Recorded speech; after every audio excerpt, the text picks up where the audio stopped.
तो स्टार्ट करते हैं फिगर ड्राइंग की क्लास। अब फिगर ड्राइंग की क्लास स्टार्ट करने से पहले मैं थोड़ा बेसिक चीजों के बारे में आपको बता देता हूँ, थोड़ा पेपर्स के बारे में, थोड़ा पेंसिल्स के बारे में, क्योंकि ये सबके मतलब सबको ही एक होता नहीं, सबको नहीं मालूम होता है कि हम क्या सही पेपर यूज करें या सही पेंसिल। देखो, मुझे लगता है कि अगर आप स्केचिंग कर लेते हो तो उसके लिए कोई भी पेपर सब बेस्ट होता है, बट फिर भी कुछ अच्छी चीजें मैं आपको एक्सप्लेन कर रहा हूँ। जैसे कि पेंसिल की मैं बात करूँ, तो अगर आप स्केचिंग कर रहे हो तो normal you can use art line की पेंसिल, ठीक है, art line, Camlin, favour castle, ठीक है। और आपका ये क्या बोलते हैं, स्टेडलर की पेंसिल भी आप यूज कर सकते हो। मतलब ये तीन चार ब्रांड ऐसे हैं तो इनके आप पेंसिल यूज कर। नॉर्मल ब्रांड में आपका आर्ट लाइन हो गया, फेबर कैसल हो गया, कैमलिन हो गया, ठीक है। तो इनकी आप पेंसिल यूज कर सकते हो। ऐसा नहीं कि बहुत महंगी पेंसिल खरीदोगे तो ही आर्ट वर्क अच्छा निकल के आएगा, ऐसा कुछ भी नहीं है। नॉर्मल पेंसिल से भी वो काम हो जाएगा। क्लियर है? ठीक है। और अगर मैं पेंसिल्स की बात करूँ तो आपने देखा होगा पेंसिल्स में नंबर लिखे होते हैं। देखो, मैं चाहता हूँ कि थोड़ा सा मैं डीप तरीके से एक्सप्लेन करूँ स्केचिंग को, ठीक है। क्योंकि ऐसा नहीं कि बस आपने क्लास लियो, बस मैंने फिगर ड्रॉ करके दिखा दिया, आपने एंजॉय किया, बट आप सीख नहीं पाओगे ना उससे। जब तक आपको बेसिक फंडामेंटल के बारे में नॉलेज नहीं होगी कि क्या टूल्स होते हैं, क्या पेपर होता है, तब तक आप थोड़ा सा कहीं ना कहीं आपको प्रॉब्लम फेस करनी पड़ सकती है आगे। पेपर नॉर्मल मैं कार्ट्रिज पेपर यूज कर रहा हूँ। ये फुल इंपीरियल पेपर था, इसको मैंने हाफ साइज में कट कर लिया है और बोर्ड में पेस्ट कर दिया है। आप लोग नॉर्मल A3 साइज की स्केच बुक भी यूज कर सकते हो। न्यूज प्रिंट पेपर भी आते हैं, उसके ऊपर भी स्केचिंग कर सकते हो आप इजिली। न्यूज प्रिंट पेपर बहुत ही हल्का पेपर होता है, कम जीएसएम, लेकिन जैसे जो आर्ट्स कॉलेज में बच्चे यूज करते हैं वो भी मतलब आप मतलब पेपर तो आप चार्ट पेपर पे भी स्केचिंग कर सकते हो। कुछ भी, कोई भी पेपर है, वाइट है, आप किसी पेपर पे भी काम कर सकते हो। ठीक है।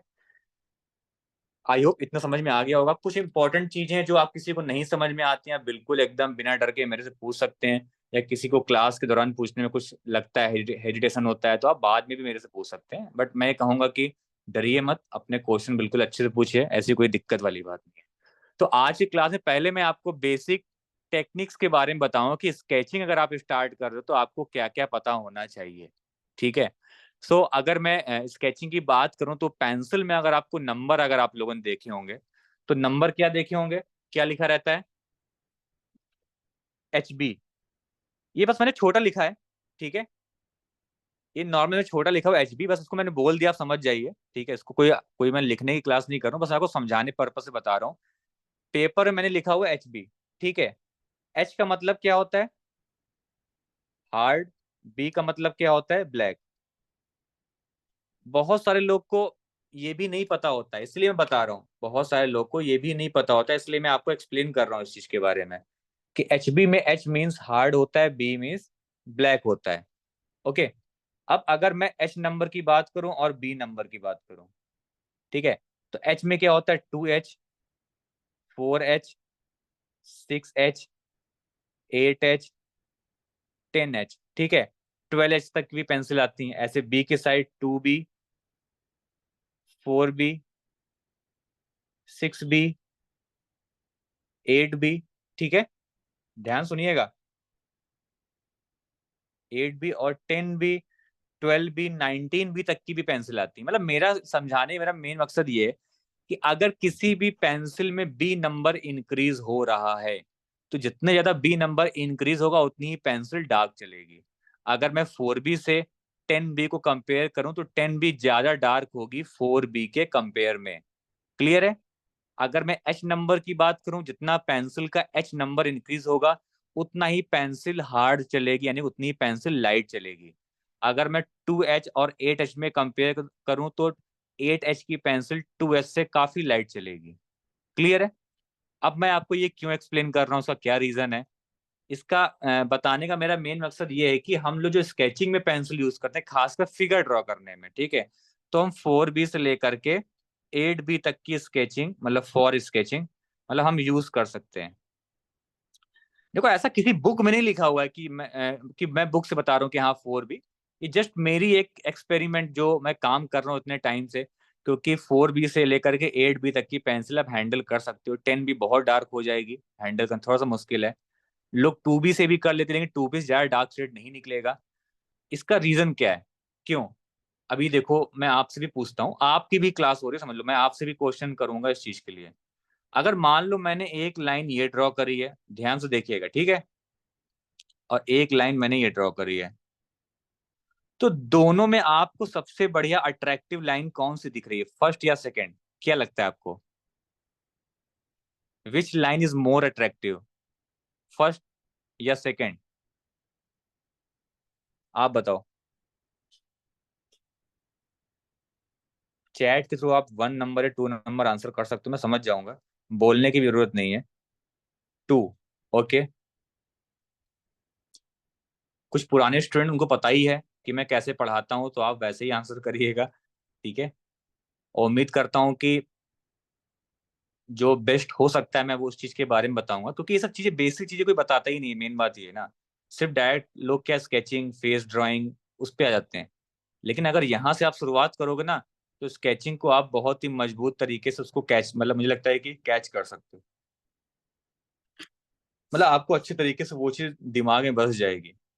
बिल्कुल आपने सही कहा, सेकंड। क्यों, क्या रीजन था? अगर आप एच नंबर की पेंसिल यूज करते या स्टार्टिंग की बी नंबर की पेंसिल यूज करते, तो उसमें क्या होता है कि एक लिमिट तक आप डार्कनेस कर सकते हो, ठीक है, एक लिमिट, जितना डार्क होगा उतना ही तो कर पाओगे ना।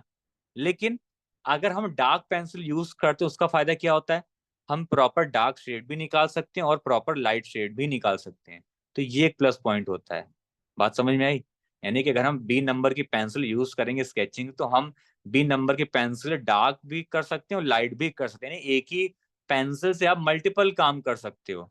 तो उसके लिए इसी को ध्यान में रखते हुए पहली एक्सरसाइज क्या आती है, लाइंस की। देखने में तो बड़ा सिंपल लगेगा, लेकिन ये आपकी स्केचिंग में इसको, मतलब आपकी स्केचिंग को अच्छा करने में इसका क्या रोल है, ये अभी आपको थोड़ी देर में आपको समझ में आ ही जाएगा। तो अभी थोड़ा सा मैं आपको एक चीज करके दिखाता हूँ, बहुत ध्यान से देखिएगा कि इसमें आपको प्रैक्टिस कहाँ से स्टार्ट करनी है, वो इंपॉर्टेंट है। ये सब ट्राई करके जरूर देखिए, क्योंकि ये सब चीजें कोई बताता नहीं है, इसलिए मैं बोल रहा हूँ, तो बहुत ही ध्यान से देखिएगा जो मैं आपको समझाने की कोशिश कर रहा हूँ। तो पहली एक्सरसाइज है लाइंस, ठीक है। तो पहले क्या होगा, डार्क टू लाइट। अभी मैंने 4B पेंसिल यूज कर रहा हूं, आप देख सकते हो मेरे पास क्या कहते हैं कि आर्ट लाइन की, ठीक है। कौन सी पेंसिल है, 4B। आप 4B 5B पेंसिल कोई भी आप यूज कर सकते हैं, 6B भी पेंसिल यूज कर सकते हैं, ऐसी कोई दिक्कत नहीं है, ठीक है। तो पहला क्या करूंगा, डार्क टू लाइट, यानी कि पेंसिल को बहुत ही, चलो मैं 6B यूज कर लेता हूँ, आपको और अच्छे से दिखेगा। डार्क टू लाइट यानी पेंसिल को बहुत ही फोर्सफुली चलाना है पेपर पे, और हाथ को ढीला छोड़ देना है, देखो ऐसे। मैं फिर से रिपीट कर रहा हूँ, डार्क टू लाइट, देखो ये ऐसा कुछ, ऐसी सॉफ्टनेस, ऐसा एक फ्लो दिखना चाहिए। अभी तो देखो मैं बहुत अभी ऑनलाइन क्लास ले रहा हूँ, तो बहुत छोटे स्पेस पे आपको काम करके दिखा रहा हूँ। लेकिन आप चाहो तो इस चीज को बहुत ही बड़े चार्ट पेपर में या हाफ इंपीरियल साइज की शीट में भी ट्राई कर सकते हो। जितना आप हाथ को खोलोगे ना, उतना ही आपके हाथ में मतलब फ्लो, मतलब उतना ही आपका डर निकलेगा। क्योंकि स्केचिंग क्या होता है ना, प्रॉब्लम कहाँ फंसती है कि लोगों के अंदर डर बैठा है कि हम कर नहीं पाएंगे या हमसे खराब हो जाएगा, तो ये प्रॉब्लम ये है। और ड्राइंग सबका एक माइनस पॉइंट होता है, कलर आप कर लोगे लेकिन ड्राइंग करने में आपके हाथ कांपेंगे, और फ्री हैंड ड्राइंग करने में तो और कहीं ज्यादा, क्योंकि आप यहाँ डर बैठे कहीं ऐसा ना हो कि फिर मतलब कि कहीं गलती कर दें फिर इरेज कर रहे हैं। तो इरेजर तो आप भूल ही जाओ, ये सोचो कि ऐसे नाम की कोई चीज होती नहीं है दुनिया में। जब आपके आप इरेजर मतलब आप भूल जाओगे ना, तो आपका काम भी अपने आप अच्छा निकलने लगेगा। मैं बहुत ही रेयर केस में यूज करता हूँ इरेजर, ठीक है। नॉर्मली स्केचिंग में इरेजर मैं यूज नहीं करता हूँ, ठीक है। मैंने कैसे किया, पेंसिल को फोर्सफुली चलाना है, डार्क टू लाइट, हाथ को बहुत ही ढीला छोड़ देना है, जैसे कि जैसे एक बहुत फोर्सफुली, और हाथ को हल्का हाथ ढीला छोड़ते जब अपने आप ही लाइट लाइन निकलेगी। तो पहला क्या था, dark to light, okay. Second, light to dark. अब इसमें क्या है, लाइट करना है तो नहीं, हाथ को बहुत हल्का रखना है, यानी कि लाइट से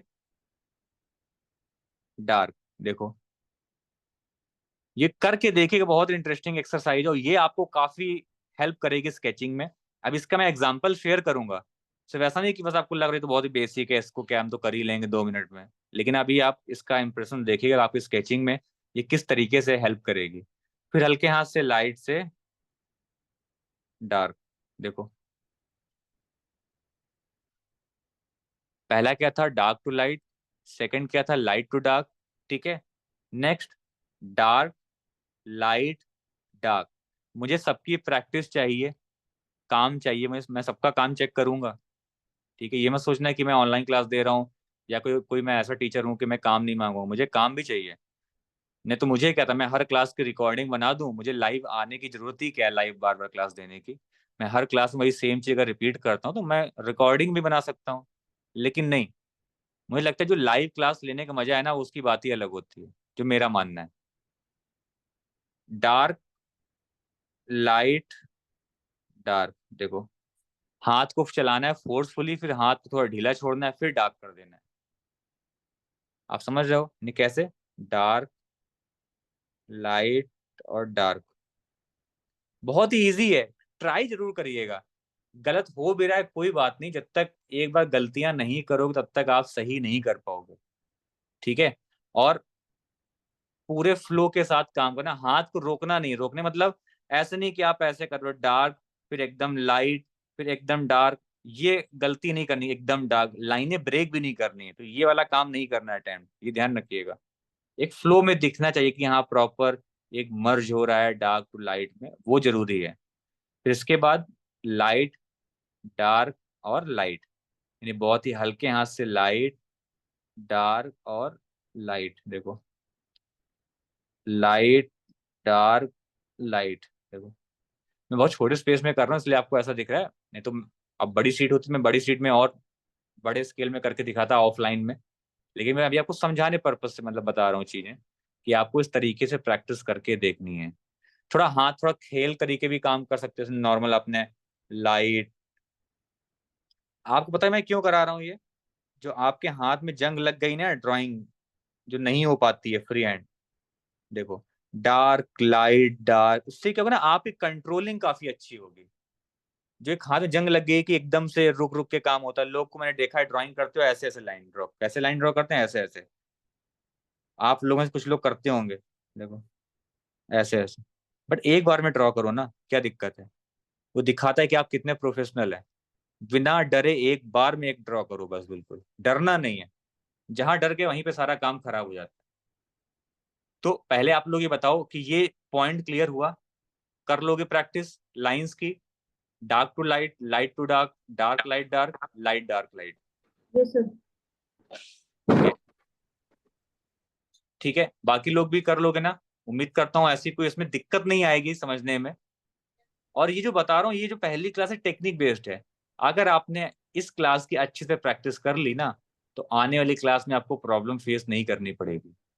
अब अगर मैंने ये आपको बताया तो इसका यूज क्या है खासकर स्केचिंग में, अब वो मैं करके दिखाता हूँ।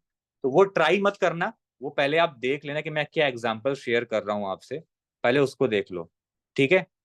अब जैसे मान लो मैं एक ड्राइंग कर रहा हूँ, एक एक स्केच बना रहा हूँ। तो थोड़ा कैमरा सेट कर रहा हूँ, मैं मोबाइल से ही क्लासेस देता हूँ। ठीक है। तो अभी जैसे मान लो बहुत ही एक ड्राइंग कर रहा हूँ जो कि बहुत ही लाइट है, देखो ऐसे। ये भी आप सिर्फ देखिएगा, अभी ट्राई मत करिएगा साथ साथ। ठीक है, सबको दिख रहा होगा कि हाँ एक फेस है।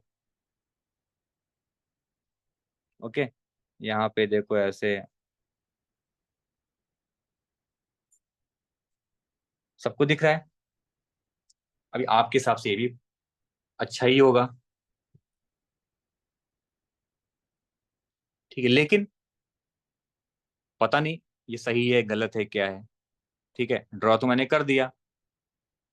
अब इसी चीज को मैं सेम रिपीट कर रहा हूँ, आप खुद बताइए कि कौन ज्यादा अट्रैक्टिव लग रहा है, आप खुद बताइएगा मुझे। ठीक है, मैं फिर से ड्रॉ कर रहा हूँ इसी सेम चीज को, तो आप खुद ही बताना कि क्या ज्यादा अट्रैक्टिव है। थोड़ा थोड़ा सा इसको नीचे कर रहा हूँ। ठीक है, बहुत ध्यान से देखिएगा। ये मैं बहुत लाइट ड्रॉ कर इसलिए आपको लाइट दिखेगा। अब इसमें देखो ड्रॉ कर रहा हूँ।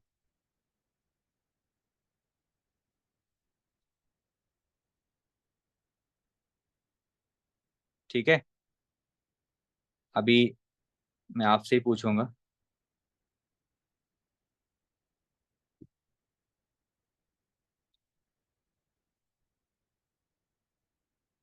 सिर्फ देखना है, इसमें भी ट्राई मत करने लगना।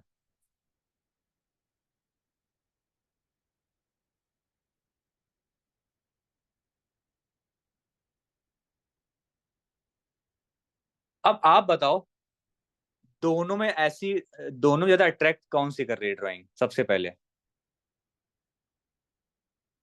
क्या लगता है? तो नीचे वाली, क्योंकि लाइन डार्क लाइट और वो सब आ रहा है वेरिएशन। बिल्कुल राइट, सेकंड वाली, क्योंकि उसमें प्रॉपर फ्लो दिख रहा है ना काम में। जरूरी नहीं होता कि हर जगह हम लोग शेडिंग करें तो ही फिगर निकल के आए। बात समझ रहे हैं मेरी बात? यानी कि अगर आप, जो मैंने अभी आपको एक्सरसाइज करके दिखाई ना लाइंस वाली, अगर आप उसकी अच्छे से प्रैक्टिस करेंगे ना, तो ऐसा ही काम निकल के आएगा। देखो मैं कोई जादूगर तो हूं नहीं कि बस मैंने बोल दिया ऐसे झाड़ फूक कर दी एकदम आप एकदम महान काम करने लग जाओगे। ये भी मैं जो आपको सिखा रहा हूँ, ये मेरी बहुत सालों की मेहनत है। मैं ये तो नहीं कहता हूँ कि एकदम से आपको आ जाएगा या बहुत ही ईजी है। हाँ, ये मैं कहूंगा कि बिल्कुल आएगा अगर आप अच्छे मन से इस चीज की प्रैक्टिस करेंगे। ठीक है ना? क्योंकि अब इतने टाइम से आप लोग ड्राइंग कर, जब तक आपको कोई गाइड नहीं करेगा कि क्या सही है क्या गलत है, तो आप कैसे इंप्रूव करोगे अपने काम में? आप 10 साल से काम कर रहे हो, लेकिन वही बात है, सही गाइडेंस नहीं मिलेगा कि क्या सही करना है क्या गलत कर, मतलब कि क्या गलत हो रहा है। ठीक है? तो उसके बारे में पता होना चाहिए। एक आर्टिस्ट को सही गलत की परख होनी बहुत जरूरी है। ठीक है? आप खराब भी काम कर रखा है, उसको हम कैसे इंप्रूव कर सकते हैं ये भी पता होना चाहिए। कि इसमें जो मिस्टेक्स उसको हम कैसे इंप्रूव करें, इसके बारे में नॉलेज होनी चाहिए। तो वही मैं बताने की आपको कोशिश कर रहा हूँ इस एग्जाम्पल के माध्यम से। क्योंकि बहुत सारे लोग क्या होता है कि बस ड्राइंग कर लेते हैं, लेकिन क्या होता है कि वो वैल्यूज नहीं दिखती इन लाइंस में, या प्रपोर्शन सही नहीं होता है। ठीक है? तो ये प्रॉब्लम फेस करनी पड़ती है। चलो एक बार लाइन अच्छी चल भी गई, लेकिन प्रपोर्शन गड़बड़ हो जाता है। तो प्रपोर्शन के बारे में भी आप लोग को बताऊंगा मैं। तो बस थोड़ा सा मैं चाहता हूँ कि एकदम से बर्डन मत डालूं, धीरे करके चीजों को आपको सिखाऊं। ठीक है? तो ये तो थी पहली एक्सरसाइज लाइंस की, जो कि आपको ध्यान रखना है। और ध्यान ये रखना है कि आपको अच्छे से प्रैक्टिस करनी है। इस चीज का आप सभी लोग ध्यान रखें कि अच्छे से प्रैक्टिस करनी। जो मैं, अगर मैं 2 काम दे रहा हूं तो आप 10 करके दिखाओ, मैं तो यही कहूंगा। इंप्रूवमेंट आपको करनी है अपने काम में, जितना आप मेहनत कर ले जाएंगे उतने ज्यादा अच्छा रहेगा आपके लिए। ओके? तो ये थी पहली एक्सरसाइज लाइंस। ये बस अभी मैं आपको बताऊंगा कैसे बनाते हैं फिगर किस तरीके, डोंट वरी, ये तो बस मैं आपको एग्जांपल के तौर पर शेयर कर रहा था। ठीक है? अभी लाइंस के बाद आते हैं। लाइंस के बाद आपकी जो सेकंड एक्सरसाइज आती है वो होती है मिक्सिंग। ठीक है? देखो मिक्सिंग बचपन में या भूले भटके हम कभी ना कभी करते ही हैं। ये जस्ट मैं आपको समझाने पर्पज से आपको बता रहा हूँ थोड़ा सा, बस वही ना, मैंने क्या बोला, जो हाथ में जंग लगी है ना, उसको हटाने के लिए मैं एक्सरसाइज करवा रहा हूँ। लेकिन इसको एक अलग तरीके से मैं आपको एक्सप्लेन करूंगा कि जैसे कि आप अम, पहले इस चीज को किस तरीके से आप देख पाते थे, अभी आप इस चीज को कैसे महसूस करते हो, वो इंपॉर्टेंट है। तो मिक्सिंग में जैसे कि एक नॉर्मल कोई भी शेड, डार्क से लाइट, ऐसे स्ट्रिप बना करके, ठीक है, सिंपल सा कोई भी 6B पेंसिल आप ले लीजिएगा, और उसी के थ्रू नॉर्मल ऐसे डार्क से लाइट धीरे करके हाथ को ढीला छोड़ते जाना है।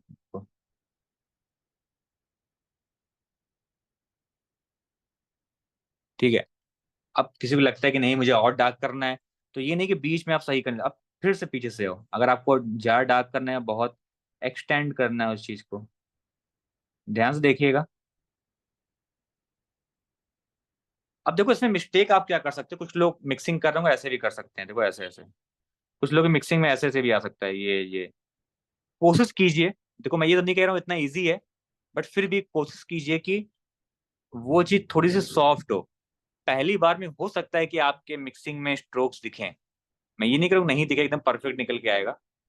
ठीक है? और एक चीज ये भी ध्यान रखें, आपको मेरे से बिल्कुल कंपेयर नहीं करना, आपको अपने काम से कंपेयर करना है। एक ये बड़ी प्रॉब्लम होती है, चाहे वो वाटर कलर बैच की हो चाहे वो स्केचिंग की बैच की हो, सब बच्चे बोलते सर आपके जैसा काम निकल नहीं पा रहा। अब देखो मैंने यहाँ तक आने के लिए लाइफ के 12-13 साल दिए हैं। अभी आप 12-13 दिन में भी जो थोड़ा बहुत सीखोगे, वो आपका एक एक्सपेरिमेंट, मतलब वो आपका एक लर्निंग होगी ना। अगर आप पहले 40% काम करते थे, अगर आफ्टर द क्लास अगर आप 60% तक भी पहुंच रहे हो, तब भी वो 20% की अचीवमेंट होगी। बाकी वही खुद की प्रैक्टिस बहुत जरूरी है।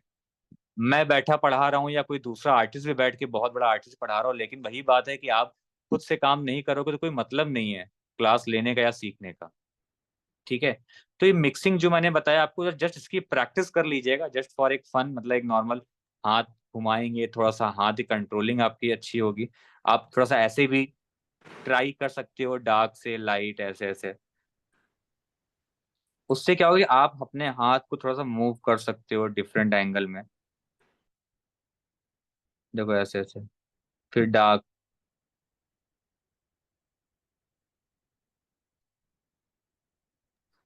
सर मिक्सिंग वाला थोड़ा आप ऊपर की तरफ बता सकते हैं ताकि हाँ, आपका मिक्सिंग भी मैं करके दिखाऊंगी, तो जस्ट मैं भी आपको एक स्फेयर में भी करके, मिक्सिंग क्या इसकी बात करो या किसी ये स्फेयर के सर अंदर। मिक्सिंग ही जो आपने स्टार्ट किया ना, वो आपका हाथ का मूवमेंट थोड़ा, क्योंकि हम अच्छा, हमारे करने से नहीं। मैं भी ऊपर करके दिखा देता हूँ, डोंट, इधर इधर मैं करके दिखा देता हूँ, एक सेकंड। Thank you sir. ठीक है। कोई भी 6B पेंसिल ले लीजिएगा और नॉर्मल देखो ऐसे, जो भी नीचे मैं कर रहा था वो वाला पार्ट नहीं, जो पहले किया था वो उसकी आप बात कर रहे थे, अगर आपको मेरी आवाज आ रही है। ये सही है सर। जो घुमावदार जो मैं मिक्सिंग करता हूँ उसकी आप नहीं बात कर। सर, जो पहले किया पहले सब। वाले, अच्छा ठीक है ठीक है। उसमें नॉर्मल एक स्ट्रिप ऐसे आप बना लीजिएगा, ऐसे बहुत लाइट वे में, बहुत लाइट। और पेंसिल को 6B पेंसिल लीजिएगा, ठीक है। जहाँ डार्क शेड निकलेगा उसको आप एक फ्लो के साथ डार्क से थोड़ा 45 एंगल में रखिएगा। देखो किस तरीके से आपको लाइन चल रही होगी आगे दिखते हुए, डार्क से लाइट।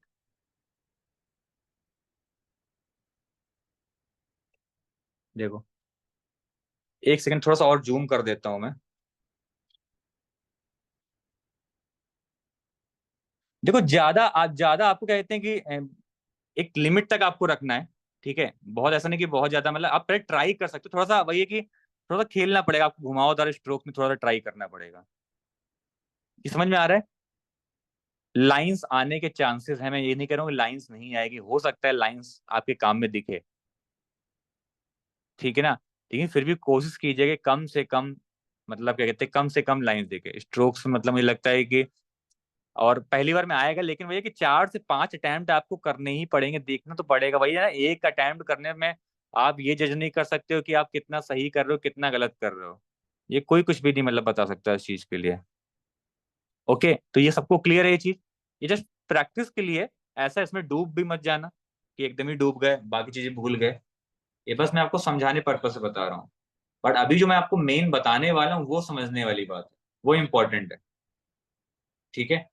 अभी आप लोगों में से बहुत सारे लोग ऐसे होंगे जो परफेक्ट सर्कल ड्रॉ नहीं कर सकते, बहुत सारे लोग होंगे।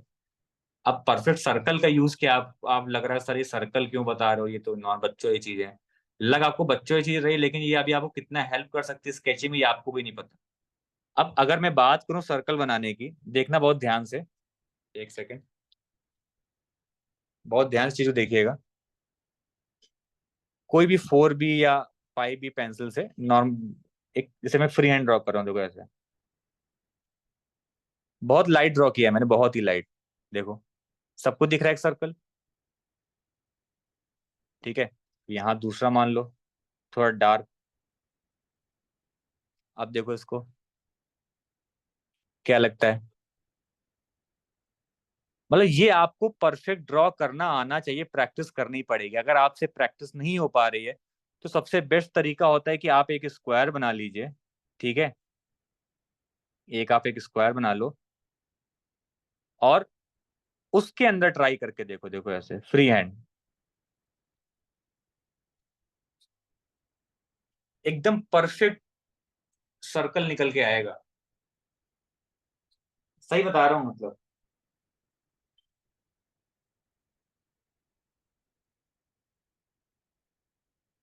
और जितना बड़ा है जितना छोटा, देखो जैसे एक स्क्वायर बनाना है, देन देखो इस चीज को। एक्चुअली प्रॉब्लम कहाँ फेस करनी पड़ती है, जैसे कि जब मैं बोलता हूँ कि आप फ्री हैंड मुझे काम करके दिखाओ, तो फ्री हैंड में क्या होता है कि आपको पूरा पेपर दिख रहा हो तो आपका हाथ क्या इधर उधर भागता है, तो उसके ऐसे ओवल बनने के चांसेस ज्यादा हो जाते हैं। लेकिन अभी मैंने आपको एक एरिया दे दिया कि नहीं मुझे इसके अंदर ही काम करके दिखाओ, तो एकदम वो चीज एकदम मैग्नेटिक फील्ड तरीके काम करती है, तो एकदम परफेक्ट उसी के अंदर ही चीजें निकल के आएंगी। अगर मुझे और बड़ा बनाना हुआ, देखो कैसे,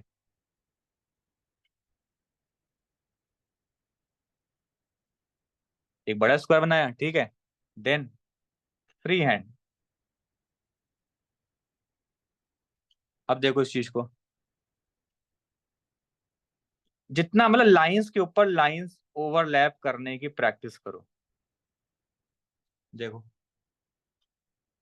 आई होप आपको मेरी बात समझ में आ रही हो कि ये, अब ये आपको कहाँ पे हेल्प कर सकता है। अगर आप परफेक्ट सर्कल बना लेते हो तो ये आपको हेल्प करेगा फेस बनाने में। बिल्कुल प्रोपोर्शनेट निकल के आएगा फेस, हम फिक्स बिल्कुल। देखो, एक जो फेस का जो स्कल होता है वो देखो बिल्कुल परफेक्ट ड्रॉ करने में। इसके हाथ से आई, इसके हाथ से नोज। इसे समझा रहा हूँ, ये आज की क्लास ऐसे ही नहीं है, मतलब ये आपको अगली क्लास में हेल्प करेगा। मतलब आज की क्लास आपको अगली क्लास में, सेकंड वाली क्लास आपको थर्ड क्लास में, ठीक है। थर्ड वाली आपको फोर्थ क्लास में हेल्प करेगी, देखो फेस बनाने में। आई होप आप इस चीज को समझेंगे। ये बात सबको समझ में आई यहाँ तक? अभी मैंने फेस बनाना नहीं सिखाया है, अभी उसको इग्नोर मारना, ठीक है। ये बस बता रहा हूँ कि ये आपको कहाँ पे हेल्प कर सकता है, ये चीज।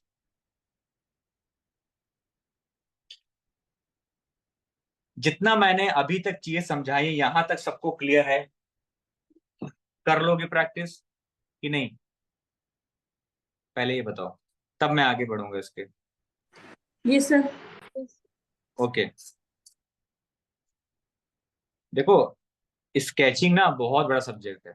मैं इतने टाइम से कर रहा हूँ और मैं अभी ये मानता हूँ कि मैं अभी तक कुछ भी नहीं, मैं तो बस मानता हूँ कि मैंने बहुत ही थोड़ा बहुत सीखा है, ठीक है। बट आपको लगता होगा सर फिर थोड़ा बहुत आपने सीखा तो पढ़ाई क्यों रहे हो।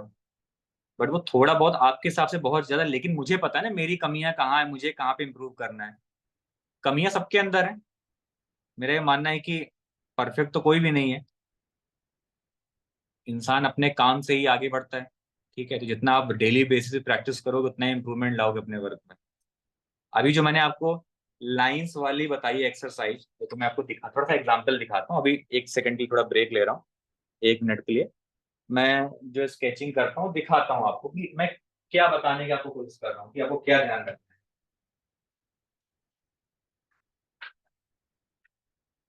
जैसे कि ये एक स्केच बुक है नॉर्मल पेपर की, तो जैसे ये स्केच है जो प्रॉपर एक कॉम्पोजिशन टाइप है।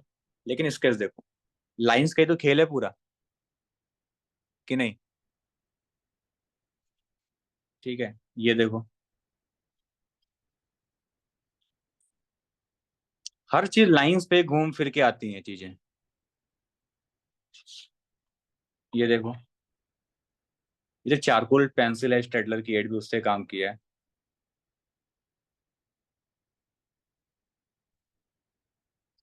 लाइंस विजिबल है नहीं, देखो, dark line, light line, strokes का ही पूरा खेल है ये। हैचिंग के बारे में बताऊंगा आपको, टेंशन मत लो, हैचिंग कैसे करते हैं। और एक सेकेंड, ये तो उसका मैंने वीडियो बनाया हुआ है। ये देखो ब्रश पेन से था। अब ब्रश पेन मतलब इरेजर तो भूल ही जाओ, तो उसके लिए कॉन्फिडेंस चाहिए काम करने के लिए। ये देखो स्टेडलर की 8 बी से, तो डिटेल में है ये। डिटेल वाला भी मैं काम करके आपको दिखाऊंगा। लेकिन आप काम देख रहे हो, लाइंस जो मैं स्ट्रोक्स डाल रहा हूँ उसकी आउटलाइन को समझो। यही मैं कह रहा हूँ कि जो भी मैं आपको बता रहा हूँ ये आपको यहाँ तक हेल्प करेगा। टाइम लगेगा, देखो समय लगता है हर चीज में। जल्दबाजी में किया गया काम लॉन्ग लास्टिंग नहीं होता है। बस वो आप कर लोगे लेकिन समझ नहीं पाओगे उसको, जाट दूरी तक नहीं ले जा पाओगे। तो मेन चीज ये है। बात समझ में आ रही सबको कि क्या ध्यान रखना है, ठीक है ना? तो अभी तो बस ऐसे 3 से 4 मैंने दिखाए हैं आपको स्केच। और ऐसा नहीं कि स्केच में बहुत, जब मैं कॉलेज टाइम पे था तब मैं करता था। मतलब कॉलेज टाइम पे तो मैं कुछ भी नहीं कर पाता था, 2012-13 की बात है, ठीक है। अभी मैं वो भी दिखाऊंगा आपको, पुराने स्केचेस वो भी आप देखना, ठीक है। तो ज्यादा आपको लगेगा सर से अच्छे तो मैं ही कर लेता हूँ या कर लेती हूँ, ठीक है। मैं दिखाऊंगा अपने कॉलेज टाइम, आप उससे भी अच्छा अभी कर ही रहे होगे। मैं बता रहा हूँ कि मैंने कितनी मेहनत करी है यहाँ तक पहुंचने में, और अभी आपको कितनी मेहनत करनी पड़ सकती है। मुझे तो गाइड करने वाला ही नहीं था कोई। अच्छी बात है आपको एटलीस्ट टीचर तो है। मतलब मेरे टाइम के टीचरों को भी स्केचिंग नहीं आती थी उतनी। एक टीचर को आती थी कॉलेज में, एक लखनऊ के प्रोफेसर थे, उनको आती थी, अच्छा बताते। लेकिन वही बात ना कि टीचर के सामने अगर आपको अपनी अच्छी इमेज बनानी है ना, मैं आर्ट्स कॉलेज की बात कर रहा हूँ, तो आपको अपने आप को प्रूव करके दिखाना होगा कि आप कितनी मेहनत कर सकते हो, कितना अच्छा काम कर सकते हो। क्योंकि क्लास में 25 का बैच था और दो ही तीन लोग थे जो टीचर की नजरों में बसे हुए थे कि हाँ ये कुछ लाइफ में करेंगे, तो वो दिख जाता है। इसलिए बोलता हूँ कि प्रैक्टिस करने में बिल्कुल भी लापरवाही मत करें, करते रहें डेली बेसिस पे। तो अभी जैसे कि जो मैंने ये सर्कल बनाया है, ठीक है, इसमें मैं शेडिंग कर रहा हूँ। शेडिंग बस जस्ट, ऐसा कोई नहीं कि मैं बहुत ही शेडिंग की बहुत एकदम आपको बहुत एडवांस क्लास दे रहा हूँ। ये बस मैं आपको इससे मैं पहले आपको करके दिखाता हूँ, फिर इससे रिलेटेड मैं आपसे क्वेश्चन भी पूछूंगा, इसका आंसर आप ही को करना है। तो नॉर्मली इसे पेंसिल को मैं बैक साइड से पकड़ूंगा। अच्छा, एक चीज और बताना चाहूंगा कि आप आर्टिस्ट को वो कितना प्रोफेशनल है, उसके पेंसिल को होल्ड करने के तरीके से ही आप समझ सकते हो कैसे। अगर मैं बात करूं कि जैसे कि पेंसिल जब हम आगे से पकड़ते हैं तो क्या होता है कि हम अपने हाथ को मूव नहीं करा सकते बड़े एरिया में। मतलब मान लो यहाँ पे मुझे बहुत बड़ा सर्कल बनाना हो, तो हम पेंसिल को आगे से पकड़ के बनाएंगे तो ज्यादा बड़े एरिया में काम नहीं हो पाएगा। अब पेंसिल जब हम यहाँ से होल्ड करेंगे तो हम ज्यादा एरिया कवर कर सकते हैं। फिर और पीछे से तो और बड़ा एरिया कवर कर सकते हैं, और पीछे से तो और बड़ा एरिया कवर कर सकते हैं। फिर जब हम पेंसिल को ऐसे पकड़ते हैं इस तरीके से, तो अपनी कलाई से पूरे मतलब बहुत बड़े एरिया को कम टाइम में कवर कर सकते हैं। आपने देखा होगा, अगर आपने देखा हो कि जो लोग कैनवस में ड्राइंग करते हैं जैसे बड़े बड़े आर्टिस्ट, तो पेंसिल को ऐसे पकड़ के ड्राइंग नहीं करते। ठीक है, वो बहुत बच्चुअल तरीका होता है। मैं आपसे ही बोलूं, जितना पेंसिल आप पीछे से होल्ड करते हो उतना ही आपको फ्रीडम मिलती है ड्रॉ करने की। तो बड़े आर्टिस्ट कैसे करते हैं, ऐसे पेंसिल को इस तरीके से होल्ड करते हैं और पूरे हाथ को बिल्कुल घुमाते हैं, देखो इस तरीके से कलाई से। एक फ्रीडम मिलती है, एक फ्रीडम जनरेट होती है, मतलब वो एक एनर्जी टाइप की होती है जो आपकी ड्राइंग को और अच्छा करती है कैनवस। तो इस चीज का ध्यान रखें, एकदम से मत करने लगना पीछे से पकड़ के, धीरे करके ग्रिप चेंज करना पेंसिल की। ट्राई करके जरूर देखिए कैसा बन रहा है। ठीक है, तो भी दिमाग में आया तो मुझे लगा मैं आपको बता देता हूँ, शेयर कर देता हूँ, शायद आपको समझ में आए। तो जैसे मैंने ये सर्कल बनाया, अभी मैं इसमें शेडिंग कर रहा हूँ, ठीक है। एक वैसे मान लो कोई इसको मुझे थोड़ा सा एक फॉर्म में निकालना है, एक 3D इफेक्ट टाइप। तो मैं इसमें क्या कहते हैं कि हल्का हल्का फिर देखो 45 एंगल में शेड कर रहा हूँ, सबको दिख रहा होगा। पहले लाइट उससे, ठीक है, बहुत ध्यान से देखिएगा। जो कहीं ना कहीं घूमे, मतलब कि घूम फिर के भोले भटके हमें कभी ना कभी शेडिंग करने को ऐसा मिल ही जाता है। और डार्क करेंगे। एक चीज में से ध्यान रखना, शेडिंग में ऑब्जेक्ट कितना भी डार्क क्यों ना हो, उसको आपको लाइट से ही स्टार्ट करना है। ऐसा नहीं कि कोई ब्लैक कलर की चीज रखी तो उसको आपने लिया धर के बिल्कुल डार्क कर दिया। ये गलती कभी मत करना। डायरेक्ट किसी भी ऑब्जेक्ट को डार्क करने में प्रॉब्लम क्या फेस करनी पड़ती है कि वो डार्क तो हो जाएगा लेकिन फिर भी वो फ्लैट ही दिखेगा। ये ध्यान रखिएगा। अब देखो धीरे करके, एंगल 45 रखा है, पेंसिल में ले रखी है वो है 6B। अभी आप, ये मैं करके इसलिए दिखा रहा हूँ कि मुझे आप लोगों से एक क्वेश्चन करना है। मैं देखता हूँ कितने लोग सही आंसर कर पाते हैं उस चीज का।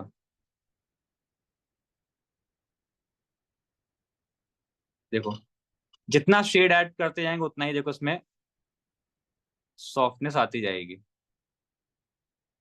और डार्क करेंगे, ध्यान से देखिएगा।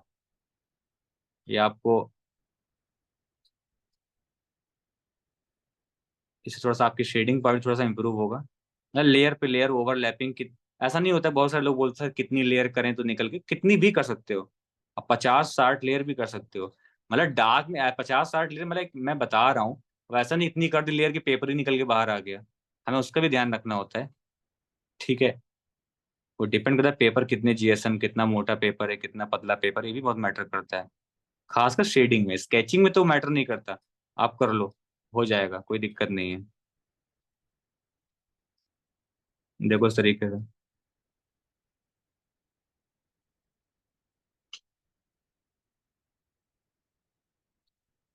अच्छा, आप लोगों से अब मैं क्वेश्चन करने वाला हूँ। क्या लगता है, ये ड्राइंग 2D है या 3D है? बताओ, इसका आंसर करो। मैसेज के थ्रू आंसर करना है सिर्फ। और सोच समझ, जल्दबाजी मत करिएगा, सोच समझ के।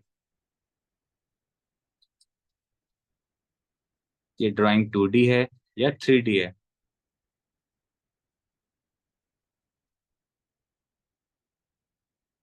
ओके, ठीक है। और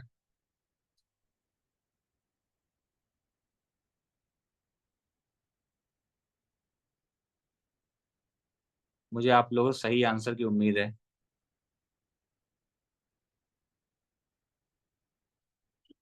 बताओ। और बाकी लोग भी दो ही तीन आंसर आए हैं, बाकी लोग के आंसर नहीं आए अभी।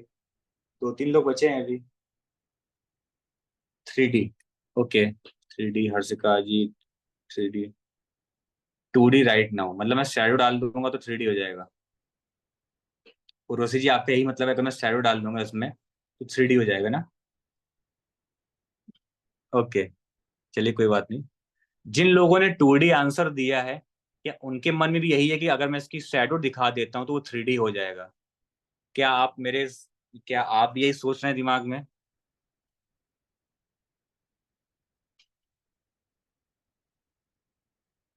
जिन लोगों ने 2D आंसर दिया है।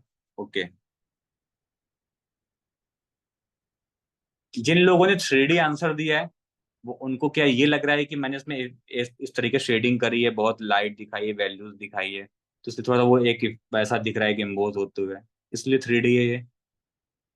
क्या मैं सही हूँ? मतलब क्या आप लोग ये सोच के आप लोगों ने आंसर दिया, जिन लोगों ने 3D दिया आंसर?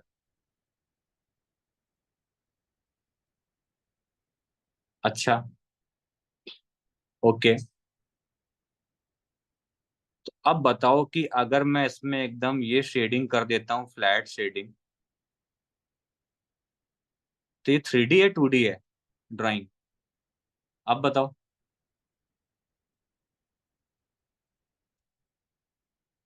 2D है। ओके। शेडिंग तो मैंने इसमें भी नहीं करी है। मैं शेडिंग तो मैंने लाइट तो मैंने इसमें इसमें नहीं दिखाई है, शेडिंग तो मैंने इसमें भी करी है, मतलब मेरा कहने का मतलब ये है। अच्छा। अगर इसी बॉल को मैं किसी अंधेरे कमरे में रख दूं, मतलब मान लो इसी ड्राइंग को मैं किसी अंधेरे कमरे में रख दूं, तब अब वहां पे अगर मैं लाइट नहीं दिखाता हूं तो क्या वो 2D कहलाएगी 3D कहलाएगी? कभी सोचा है आपने? लाइट से 3D फील दिख रहा है, अगर मैं इसको किसी अंधेरे कमरे में रख दूं तब क्या दिखेगा आपको? दिमाग लगाओ, सोचो। कभी आपने सोचने की कोशिश करी है?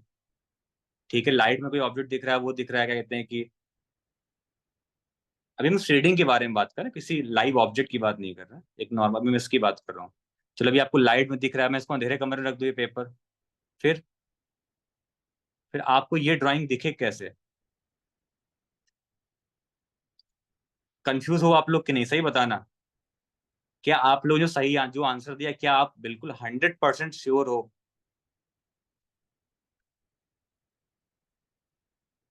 बताओ। कभी जानने की कोशिश क्लियर करी है कि 2D है 3D है?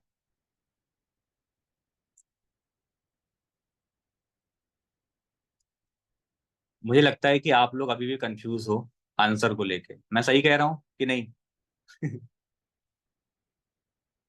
चलिए कोई बात नहीं, मैं इसको अच्छे से एक्सप्लेन करता हूँ, ठीक है? बहुत ध्यान से मेरी बात सुनिएगा। बहुत ध्यान से, कोई ये सब चीजें कोई बताता नहीं ना, बात मेन बात ये है। वो आप किसी से पूछ भी लोगे उसको भी नॉलेज नहीं होगी। मेरे हिसाब से ये ड्राइंग 2D है, ठीक है? बट इसका आंसर क्या होगा? बिल्कुल वही मैं बोल रहा हूँ, डिफरेंस नहीं पता, मेन बात ये है। ठीक है। आपने मेरा क्वेश्चन सही सुना नहीं, आपने जल्दबाजी में आंसर किया। मैंने आपसे क्या पूछा था कि ये ड्राइंग 2D है या 3D है? आपने बस खट से आंसर दिया, किसी ने 3D दे दिया, किसी ने 2D दे दिया। तभी मैं बोला था सोच समझ के।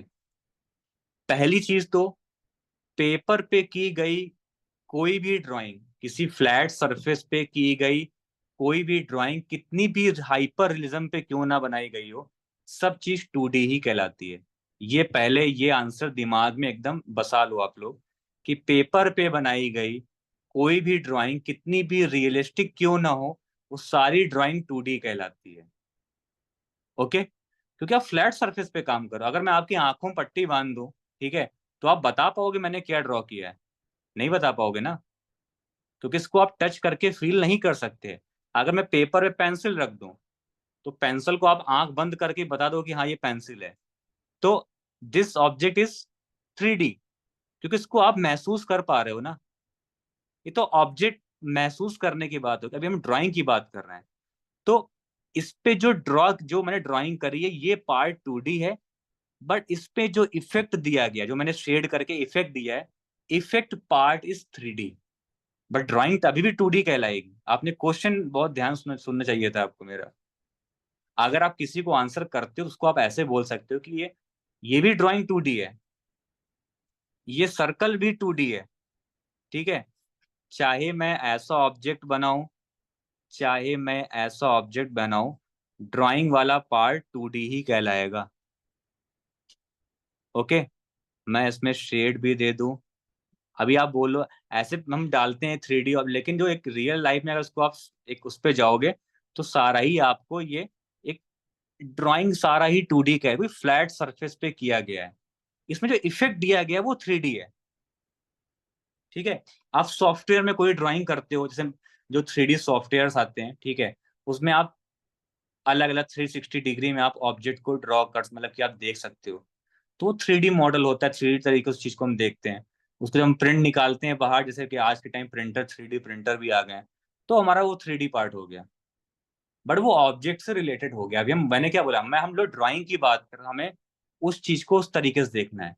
तो अगर आप किसी को आंसर कर रहे हो तो आप उसको ऐसे बोल सकते हो कि ड्राइंग वाला पार्ट 2D है, बट इसमें जो इफेक्ट दिया गया है वो 3D है। क्लियर सबको? समझ में आ गई ये चीज कि नहीं?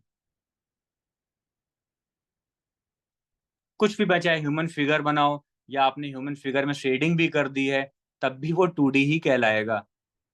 जिस पेपर पे आप काम करो पेपर 3D है, जिस सरफेस के ऊपर आप ड्राइंग कर रहे हो वो ड्राइंग 2D है, ठीक है।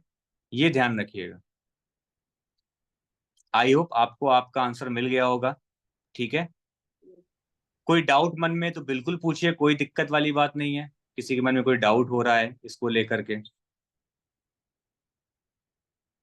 तो जब मैंने, क्योंकि देखो क्या होता है कि अभी मैं अपने 6 साल के जो मेरा कॉलेज का एक्सपीरियंस रहा है, मैं आपको उस चीज को कुछ क्लासेस में शेयर करने की कोशिश कर रहा हूँ, ठीक है।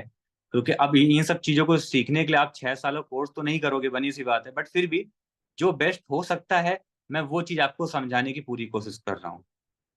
क्योंकि लोग बताते ही नहीं, मेन बात तो वही है, लोग बताना ही नहीं चाहते, क्यों बताएंगे? ओके, तो ये इसलिए बोल रहा हूँ कि एक छोटी सी छोटी नॉलेज भी बहुत इंपॉर्टेंट होती है। जैसे एग्जाम में क्या होता है, एक मान लो एक क्वेश्चन आ गया 50 नंबर का, ठीक है। मान लो एग्जाम में क्या हुआ, एक क्वेश्चन आ गया, एक सेकंड, हाँ, मैं कह रहा था एक मान लो क्या कहते हैं कि एक एग्जाम में क्वेश्चन आ गया 50 नंबर का, ठीक है। और बाकी क्या शॉर्ट क्वेश्चन है 3 3 नंबर के या 2 2 नंबर के, तो आप पहले कौन सा करते हो? क्या लगता है आपके साथ, आप छोटे क्वेश्चन करो बड़ा क्वेश्चन करो 50 नंबर वाला? ज्यादा चांसेस नंबर मिलने किसमें है, ये बताओ।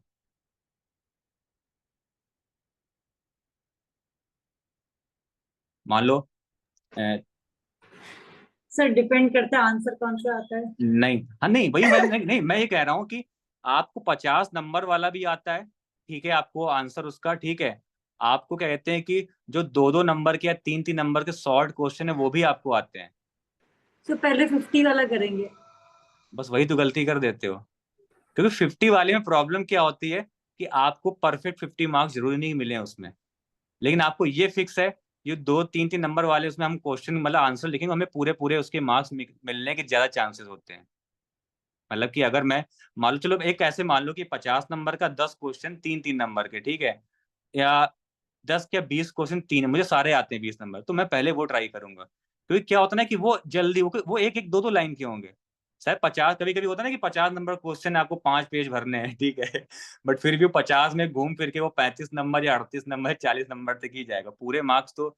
मतलब मैं अपनी बात बता रहा हूँ, जो मैं तो मतलब एक्चुअली यूपी बोर्ड का पढ़ा हुआ हूँ, तो वहां पे तो मतलब मार्क्स को तो एकदम घिस घिस के देते हैं, ठीक है। मैं एक बात बता रहा हूँ, मेरा कहने मतलब ये है, इसको मतलब ये एक लॉजिक जो मैं आपको समझा रहा हूँ, इसका समझाने मतलब ये है कि जितना छोटी चीजों पर ज्यादा फोकस करोगे ना, उतना ही आप फाउंडेशन को स्ट्रांग कर पाओगे। एक मकान ही बनता है तो छोटी छोटी ईंट को मिला के ही तो बनता है ना, कि डायरेक्टली मकान उठा के एकदम खड़ा कर दिया। तो मजबूती ज्यादा होगी अगर आप बेसिक चीजों को लेके साथ में चलोगे, तो आप एडवांस चीजों को भी कवर कर पाओगे इजिली। आई होप आपको मेरी बात समझ में आ रही होगी। ठीक है। तो अभी मैं बात कर रहा हूँ कि एक हाँ, तो ये तो सबको समझ में आ गया। ठीक है, उम्मीद करता हूँ, मुझे लगता नहीं इसमें ऐसी कोई दिक्कत होगी। अभी बात करते हैं इसके बाद हैचिंग की। जो मैं आज काम करा रहा हूँ, प्लीज प्रैक्टिस अच्छे से कर लीजिएगा। ठीक है, जो मैं काम करा रहा हूँ प्लीज प्रैक्टिस जरूर कर लीजिएगा। एक सेकेंड, हाँ।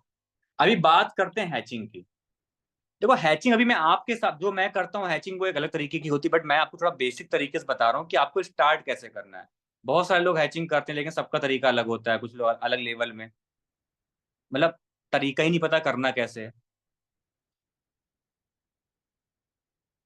ठीक है, मैं करके देखो, हैचिंग का मतलब ये नहीं होता कि आपको सिर्फ बड़े स्ट्रोक्स में काम, आप कितने भी छोटे स्ट्रोक्स में अप्लाई कर सकते हो। मतलब जैसे मान लो मैंने ये बड़ा स्ट्रोक्स, इसको भी हम हैचिंग का ही पार्ट बोलेंगे। ठीक है, इससे छोटे स्ट्रोक किसी भी एंगल में लगा सकते हो, देखो ऐसे, ऐसे।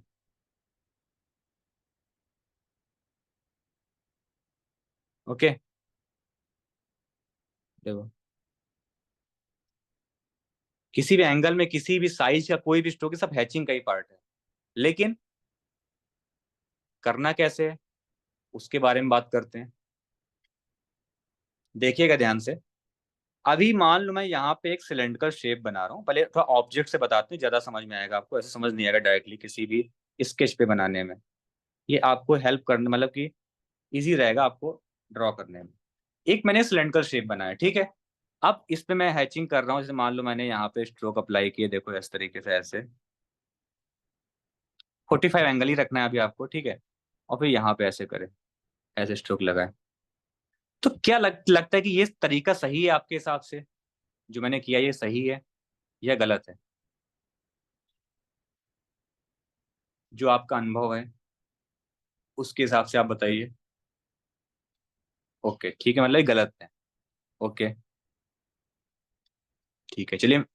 सही में गलत है वैसे तो ये, जो मैंने किया स्टार्टिंग में सही की थी, एंडिंग मैंने गड़बड़ कर दी। क्यों, क्या क्या रीजन? मतलब देखो ऐसे, ध्यान से देखिएगा। अगेन सिलेंडर शेप बना रहा हूँ।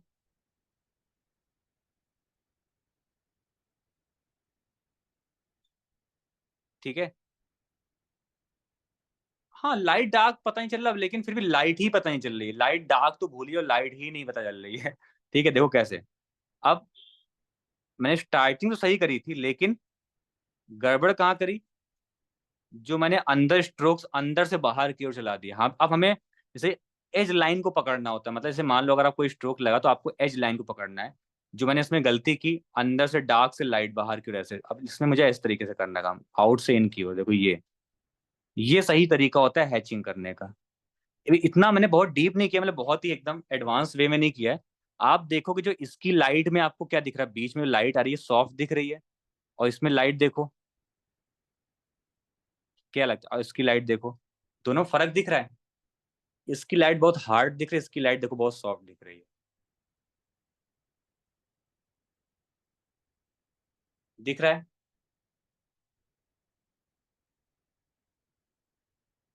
मतलब गलती तो दिख, इसलिए मैं आपको पहले गलत भी करके दिखा रहा हूँ, सही भी करके दिखा रहा हूँ। ठीक है ना। अब जैसे कि अभी आपने बोला कि डार्क नहीं है, लाइट नहीं है, चलो उसको अगर मैं उसको और एकदम एडवांस वे में करके दिखाऊंगा। मतलब मेरा कहने मतलब ये है कि आपको किसी भी अगर हैचिंग कर, तो आपको एज लाइन को पकड़ना हो एक सिंगल स्ट्रोक में। जल्दबाजी नहीं करनी, एकदम खींच दिया, एकदम ऐसे लपेट दिया, बिल्कुल ऐसे, ये हैचिंग नहीं होता है। आपको प्रॉपर बहुत ही पेशेंस के साथ स्ट्रोक लगाने हैं। आप लाइट स्ट्रोक्स में भी काम कर सकते हो, ऐसा नहीं कि हम डार्क स्ट्रोक्स में, आप लाइट स्ट्रोक्स में भी कर सकते हो। देखो ऐसे, इसके ऊपर ओवरलैपिंग भी हो सकती है लाइंस की, ऐसा नहीं कि बस हो गया खत्म। आपको और वैल्यू दिखानी है, मतलब वॉल्यूम दिखा, तो आप डार्क और देखो। अभी स्फेयर में कैसे करते हैं वो भी मैं करके दिखाऊंगा, देखो थोड़ा इसके कंपेयर देखो, इसमें थोड़ा सा वॉल्यूम दिखने लगा ऑब्जेक्ट में। जब तक इन सब चीजों के बारे में नॉलेज नहीं होगी तब तक आप स्केचिंग कैसे कर पाओगे ना। फिगर ड्राइंग का मतलब ये नहीं होता है फिर डायरेक्टली फिगर बना देना। देखने में बड़ा खूबसूरत लगेगा, लेकिन मुझे मन में एक कोने में एक ही क्वेश्चन चल रहा होगा, बट हमें बेसिक तो पता ही नहीं है कि अच्छा ऐसा भी होता है। जैसे कि हम लोग वाटर कलर पेंटिंग में क्या करते हैं, क्या डायरेक्टली लैंडस्केप करने लगते हैं? नहीं ना। पहले टुकड़ों में चीजों को सीखते हैं कि पहले वॉस कैसे करेंगे, ट्रीज कैसे बनाएंगे, ह्यूमन फिगर कैसे बनाएंगे, ठीक है, रिफ्लेक्शन कैसे बनाएंगे। इन सब चीजों के बारे में अलग अलग तरीके से प्रैक्टिस करते हैं। ऐसे ही फिगर को बनाने के लिए पहले हम लाइंस की प्रैक्टिस करते हैं, फेस की प्रैक्टिस करते हैं, बॉडी प्रोपोर्शन की प्रैक्टिस करते हैं, ब्लॉक शेप कैसे बॉडी ज्वाइंट्स होते हैं उनकी प्रैक्टिस करते हैं। तब जाके एक कंप्लीट फिगर बन पाता है। और मैं आपको सिखाऊंगा उस तरीके से कि अगर आपको मेमोरी से भी ड्राइंग करनी हो ना, अगर आपको रेफरेंस नहीं भी है ना, तो आप you can draw easily. Okay. तो बस जो मैं बता रहा हूँ ना उसकी बस प्रैक्टिस अच्छे से करिएगा और पूरा अपना 100% दीजिएगा। बस मैं ये चाहता हूँ आपसे। ओके। और जहाँ कहीं पढ़ाने में कुछ कमी हो तो उस चीज़ को माफ कीजिएगा। और मैं चाहता हूँ कि जो मैं बेस्ट पढ़ा सकता हूँ मैं उस तरीके से आपको सिखाने की पूरी कोशिश कर रहा हूँ। और अभी तो पहली क्लास है तो एकदम से सब कुछ तो नहीं बता सकता हूँ, लेकिन फिर भी जो इम्पोर्टेंट है पहले मैं उस चीज़ को बताने की कोशिश कर रहा हूँ, ठीक है। तो अभी जैसे कि सर्कल की हम बात करें, मान लो सर्कल मैंने बनाया।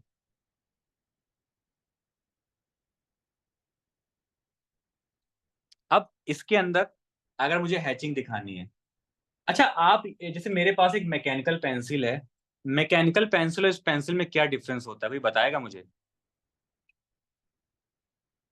कोई भी? एक्सप्लेन कर सकता है?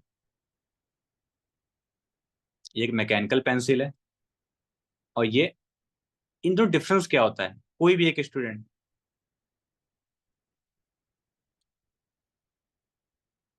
कोई भी एक वॉइस के थ्रू आंसर कर सकते हो, कोई दिक्कत नहीं, आपको टाइपिंग नहीं करनी, कोई भी एक, कोई भी बोल सकता है, कोई भी एक स्टूडेंट।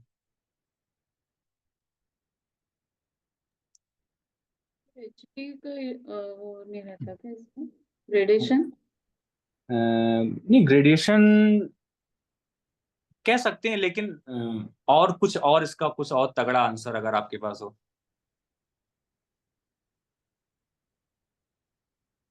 एक लोगों ने बोला है कि इसका जो ग्रेफाइट होता है वो स्मॉल, देखो आप पेंसिल को बार बार शार्प करते हो, इस पेंसिल को क्या इसको आप करते हो क्या शार्प, आप बताओ।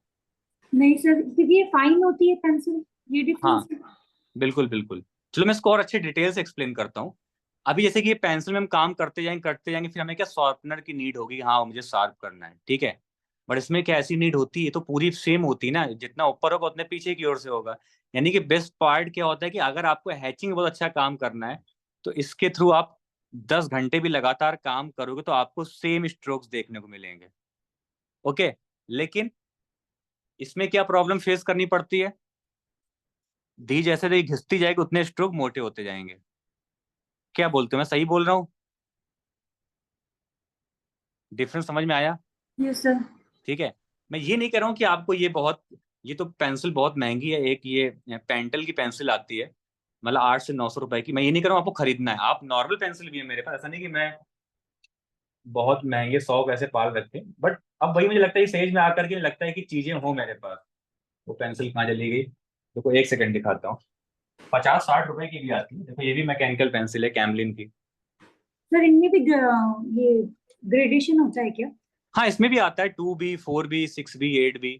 इसमें नंबर भी आती है, मतलब एक होता है डार्कनेस लाइट वाला, एक होता है नंबर कि 0.3 0.5 0.9, जो मेरे पास ये 0.9 है। 0.9 सबसे परफेक्ट नंबर होता है, मतलब आपको शेडिंग करना हो, क्योंकि 0.3 0.5 बहुत पतली होती है, तो आप ज्यादा प्रेशर दोगे टूटने के चांसेस 99% होते हैं। और मेरे से टूट जाती है, सही बताऊं तो झूठ नहीं बोलूंगा मैं 0.9 ही प्रेफर करता हूँ, मैं थोड़ा फोर्सफुली पेंसिल चलाता हूँ पेपर पे, तो आदत में है। अब कैसे बच्चे आते हैं पढ़ने मेरे से ऑफलाइन क्लास लेने, उनके बाद 0. किसी के बाद 0.5 हुई तो वो बस एक जैसे ही बस लगाता हूँ खट से टूट जाती है, क्योंकि वो प्रेशर हो जाता है उसमें, ठीक है। तो अगर आप, वही मैं बोलो, अगर आपको हैचिंग में काम करना, बहुत ही बहुत ऐसे ऐसे आर्टिस्ट बहुत हैचिंग बहुत मिनिएचर फेस बनाते हो, तो वहां पे वो लोग मैकेनिकल पेंसिल यूज करते। तो आप 50-60 रुपए की पेंसिल आती है वो खरीदिए, ट्राई जरूर करिएगा, देखिएगा। मुझे लगता है कि भले देखो उससे काम ना करो, लेकिन चीजों के बारे में पता होना चाहिए, मेरा कहने का मतलब ये है। तभी मैं आपको 4B पेंसिल से ही काम करके दिखाऊंगा। इसको मैं शार्प कर लेता हूँ, ठीक है। शॉर्पनर है मेरे पास ये वाला। अभी तो मैं इसमें शॉर्प करूँ, वैसे तो आर्ट्स कॉलेज में क्या होता है, शॉर्पनर ये वाला होता है, नाइफ वाला, ये ना, इससे लोग सिखाते टीचर। 6 साल तो मैंने इसी से पेंसिल, अभी भी बच्चों को सिखाता हूँ, लेकिन अभी इसी से कर रहा हूँ काम। ठीक है, आप लोग भी कर सकते हो, ऐसी कोई दिक्कत नहीं है। कॉलेज में क्या होता है ना, कॉलेज में तो इरेजर भी जो मेरे टीचर थे उन्होंने देखा, फिकवा दी, कहते इसको दोबारा रखना नहीं। उससे क्या होता है, कॉन्फिडेंस आता है, चलो अच्छी बात, गलती होगी तो मैं मतलब गलतियां नहीं करनी है, बात ये है। ठीक है। तभी जैसे मान लो इस स्फेयर के अंदर, जैसे कि मैं हैचिंग कर रहा हूँ, नॉर्मल लाइट स्ट्रोक, पहले बेस, इसको करना नहीं, इसको पहले चाहो देख लो आप लोग, ठीक है। फिर अब अंदर से बाहर नहीं, अब उधर से बाहर से अंदर की ओर आएंगे, देखो ऐसे उसी एंगल में,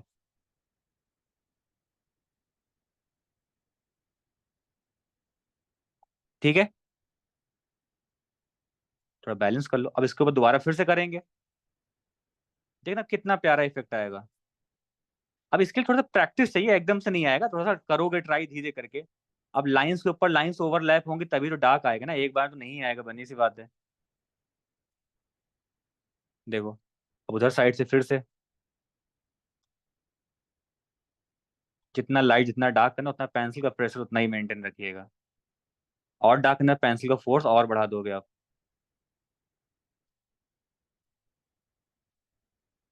देखो,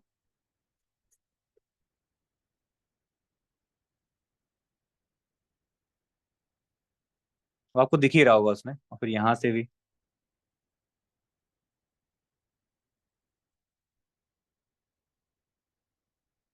फिर और डार्क करना है, जितना देखो 4B जितना डार्क हो सकता है उतना ही मैं कर सकता हूँ।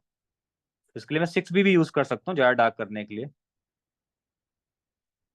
बट फिर भी देखो हैचिंग से कितना प्यारा इफेक्ट निकल के आ रहा है। अभी और डार्क करना तो मैं पेंसिल 6B लेता हूँ, ठीक है। थोड़ा उसको भी थोड़ा शार्प कर लेता हूँ। अब देखना,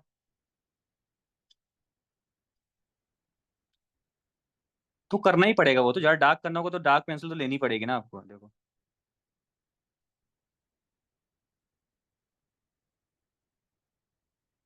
इस तरीके से। सबको बात समझ में आ रही है? देखो कितना धीरे करके लेयर बाय लेयर लाइंस के ऊपर लाइंस होती जा रही है, और कितना प्यारा इफेक्ट निकलता जा रहा है।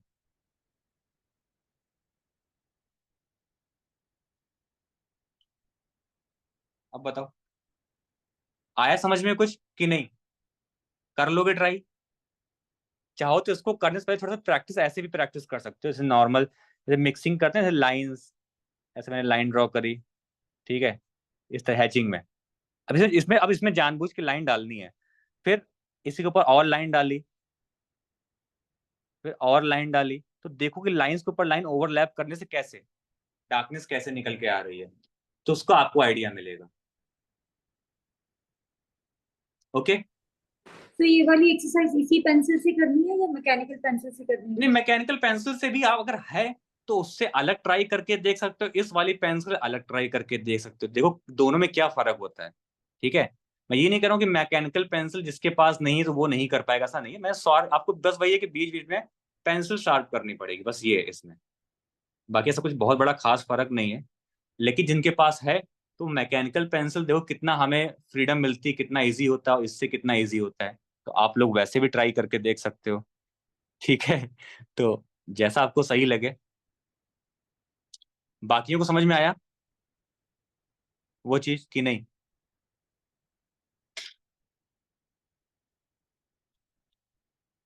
जितना मैंने कराया है इसमें प्रैक्टिस जरूर करिएगा अच्छे से, और जितना मैंने अभी तक आपको करके दिखाया है, ठीक है, तो इसकी सब चीज की प्रैक्टिस करनी है। अभी मैं आपको कुछ काम दिखाता हूँ, ठीक है। अभी मैं यहीं के लिए भी रिकॉर्डिंग यहीं के लिए भी रख रहा हूँ,